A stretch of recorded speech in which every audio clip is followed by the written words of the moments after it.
Hi everybody, welcome to the April 13th, 2022 edition of the PWTorch Daily Newswire. I'm your host, Tyler Sage at Ring of Tyler. Appreciate you joining me today, and it is great to see you through the power of the series of tubes that are and is the internet.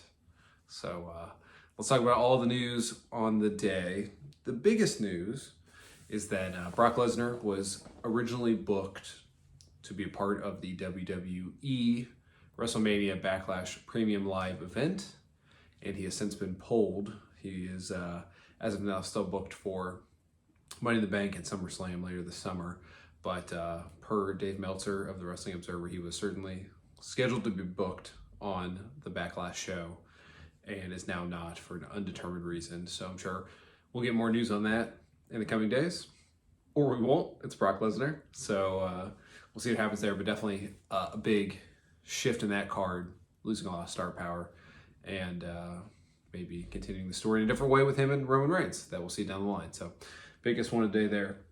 Also last night on NXT, we had the vacant tag team titles. They were claimed by the relatively upstart team, Pretty Dangerous. So, I'm sorry, Pretty Deadly. Freudian slip there. Pretty Deadly. I think Pretty Dangerous is a better team name though. So maybe that'll be their main roster name. Or they'll just be Pretty or Dangerous, right? You can't have two names. So they'll just have one name. So maybe Deadly is better for that. But Pretty Deadly won the tag titles. So actually a really good match. And if you haven't seen it, then you should go out of your way to see it. Next topic we have for today is the Dynamite Overrun tonight. Tony Khan last night, Tuesday, this is now Wednesday, April 13th, said that the powers that be at TBS gave him the ability to do an overrun on tonight's episode. So that could be 1 second, could be 1 minute, could be 5 minutes, could be 10 minutes. We'll see what happens. I'm assuming that Tony Khan will take advantage of this and do something surprising. I guess, put in the comments below what you think, but I'm kind of surprised why you would announce this, because if there's a match, if let's say it's Mojo Minoru Suzuki, it's the match going long, or it's the main event, and it's the one that goes long, why not have it go long and then you have a thing come out, something like if it's Claudio, just saying, no news here, but if it's Claudio that comes out, then why not have that be an organic, surprising moment as opposed to saying like, hey, we're having an overrun, make sure you stick around. I guess to make the DVR set is probably what every comment says below as I said that, but yeah, I don't know. Sometimes having some organic stuff there. And if you're a diehard fan that's watching Tony Khan tweets, I'm going to say vast majority of those people are watching live anyway. So we'll see. I could be wrong, but sometimes that organic surprise is better. It's still better than saying, hey, there's a huge signing tonight. So I will commend them on that.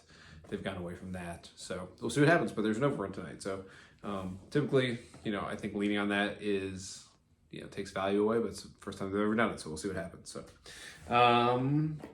we also have some contract news to finish up the news for the day here. We have Chris Dickinson, independent darling, and was in Ring of Honor for the last year of its Sinclair ownership. And he's also done GCW, Bloodsport, all that sort of stuff. He is signed with New Japan. So that deal also allows him, that was reported by Sean Radican here at The Torch, so check out Sean's article at pwtorch.com. Allows him to take some independent dates outside of Japan as well. So one would presume the big indie shows, the next Janelle Spring Breaks, more GCW shows, he'll be available for that stuff too. But Chris fits really well in Japan in that style, so excited to see what he does there, and hope that he gets to be a top gaijin over there. So yeah, and then our last bit of news today, it's been reported that Carl Anderson and Doc Gallows, aka the Good Brothers, their contract is up in July with Impact. No news if they are going to be extended or not, but that news is out there, probably put forth by them and or their agent to make sure there was some buzz for them to get re-signed. That seems to be a tactic with some people like Josh Alexander. That was a big story obviously more about his work visa than getting paid, I think, is the way I read it. But maybe Impact is easier to deal with in that context, to put out there when someone's contract is expiring. That's just total assumption by me, so don't go crazy with that and aggregate that anywhere. But that's the story of the Good Brothers. They're up in July, and we'll see what happens if they stay there, if they go somewhere else. You know, I'm not sure where they fit best, but I certainly think their run in AEW is a bit lackluster. There's already a lot of those ex-Bullet Club guys running around there at the moment. I don't think that necessarily helps to have them just be guys that are definitely just going to be taking pinfalls for that group. So we'll see what happens. But yeah, they are potentially available here in the middle of the summer. So we'll see what happens there. That's all the news I got for you today, guys. If you could like, subscribe, hit that bell notification, comment, say whatever you want. All that engagement helps grow the channel. We've had really awesome growth since we brought this back it's going to be 2 weeks here in a couple days. So it's still very young in our journey here, but we appreciate you sticking along, watching, and joining us on this platform, as well as everything else we have at PWTorch.com and PWTorch.com/GoVIP. We appreciate you, and I'll see you tomorrow.